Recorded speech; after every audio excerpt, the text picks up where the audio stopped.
This is another Sodbuster review. This is my Sodbuster pocket knife. I've had it for about 10 years. It's been well used. You can see there that it's got the nice etching on it, but if you scrub it with a scrub pad, that fades a little bit, and it's really not the biggest part of the knife. I ignore it. Right there is the case logo, or it's a stamping on it. That changes from time to time. You can go look it up on the internet. They'll show you the designs for specific years or specific periods. I got this knife about 10 years ago online. It cost me about $20. Shipping wasn't as much as it is now. So altogether I paid about $25 for it, and I've had it since then, and I've just always carried it in my pocket. It's very good for that. It seems like it's a little big, fairly large knife. I'm not going to show you a measurement, but it's not the Sodbuster Junior. I have pretty big hands, but it fits in your pocket. This rides underneath my wallet in my back pocket. That's kind of the way I think this was designed to be carried, unless you can carry it in a holster. I think the features are pretty clear. It's got this nice plastic handle. It's not impervious to denting. If you drop it, it'll dent on the sidewalk, but it's fine. It's pretty impact resistant and abrasion resistant. It's a slip joint knife.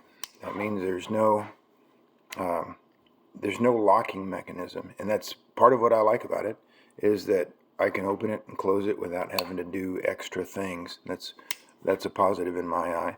The shape of the blade is a Skinner blade, and it's a very good design for everyday use. But one thing that I've used it for is breaking down game and processing game, or at least cleaning it. When I harvest it, you can do everything that you need to do when in the field when you initially take game. With this type of blade, it's longer than it appears to be because my fingers are larger than you think, but the shape of the blade is very good for it because this curvature right here allows you to focus the energy in that one place, and the sweep of the edge and the lack of a sharp point. It's sharp, but it's not particularly pointy, which means you can often get the hide off of a larger animal without punching the hide full of holes. That's what the Skinner blades are all about. So when you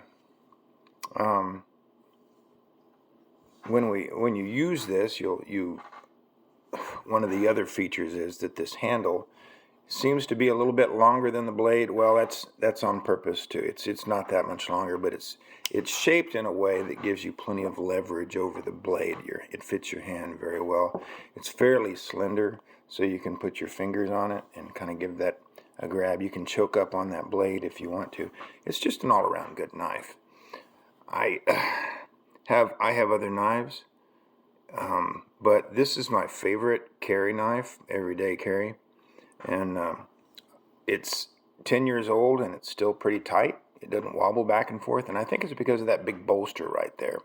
You can see that bolster. It's oversized, and that gives it plenty of surface area to bear on, and so it hasn't worked itself loose yet. I expect it to someday, but it's been 10 years, and it just may never, and that's probably a good thing. You can get these for about $40 now. They've doubled in price. When this one came, it was not particularly sharp. It's just sort of a work knife. I had to take it on sandpaper and successively smoother or smaller grit sandpaper and work my own edge onto it. And now it's very sharp, and I keep it very sharp. It's easy to sharpen. This is the stainless steel. The case stainless steel that they use is not a bad steel for a knife. It's actually pretty good. I sharpen it, and it stays sharp as long as I need it to, and it's easy enough to sharpen.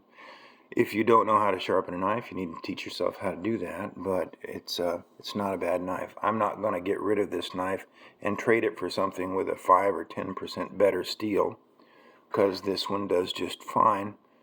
When I lose this knife, or if something happens to it, I'm going to go replace it with a knife just like this one.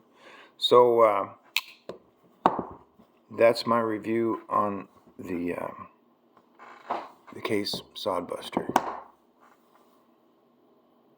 Go get you one.